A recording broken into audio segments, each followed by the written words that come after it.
கோவை மாவட்டம் சூலூர் விமானப்படை தளத்தில் பாதுகாப்பு வீரர் தன்னைத்தானே துப்பாக்கியால் சுட்டு தற்கொலை செய்து கொண்ட சம்பவம் அதிர்ச்சியை ஏற்படுத்தியுள்ளது.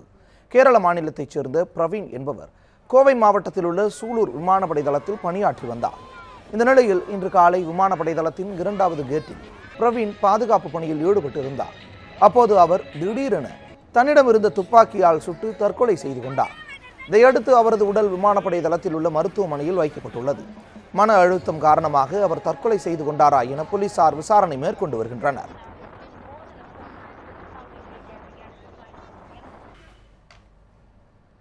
நமது செய்தியாளர் தமிழரசியிடம் கூடுதல் தகவல்களை தற்போது கேட்போம். தமிழரசி, விமானப்படை தளத்தில் பாதுகாப்பு படை வீரர் தற்கொலை செய்து கொண்ட சம்பவம் குறித்தும் இதற்கான காரணங்கள் குறித்தும் சொல்லுங்கள். வணக்கம் தேவேந்திரன். அதாவது கோவை மாவட்டம் சூலூர் பகுதியில விமானப்படை தளம் உள்ளது. இதில் ராணுவ வீரர்களுக்கு பயிற்சி அளிக்கக்கூடிய போர் விமானங்கள், அதிநவீன படைத்தளம் உள்ளது.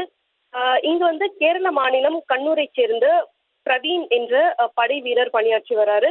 கடந்த ஏப்ரல் 2ஆம் தேதி முதல் 24ஆம் தேதி வரை விடுமுறையிலிருந்து மீண்டும் நேற்றிரவு அவர் பணிக்கு திரும்பியிருக்காரு.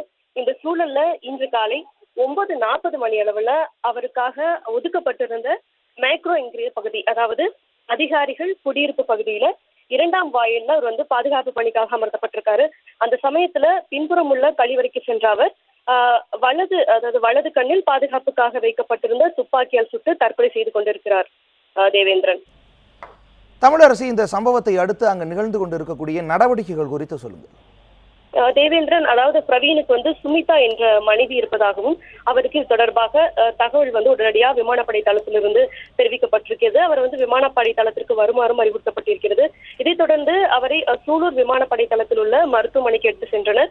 அங்கு அவருக்கு தீவிர சிகிச்சை பிரிவில் அவர் வைக்கப்பட்டிருக்கிறார். இது குறித்து சூலூர் விமானப்படை தளத்தில் அதிகாரிகள் தீவிர விசாரணையில் ஈடுபட்டிருக்காங்க. அவர் எந்த காரணத்திற்காக அவர் தன்னைத்தான் தற்கொலை செய்தார் என்பது குறித்து விசாரணை மேற்கொள்ளப்பட்டிருக்கிறது. இந்த சம்பவம் தொடர்பாக சூலூர் காவல்துறையிலும் அங்கு சென்று விசாரணையில் ஈடுபட்டிருக்காங்க. தேவேந்திரன். தமிழரசி, உங்களுடைய தகவல்களுக்கு நன்றி.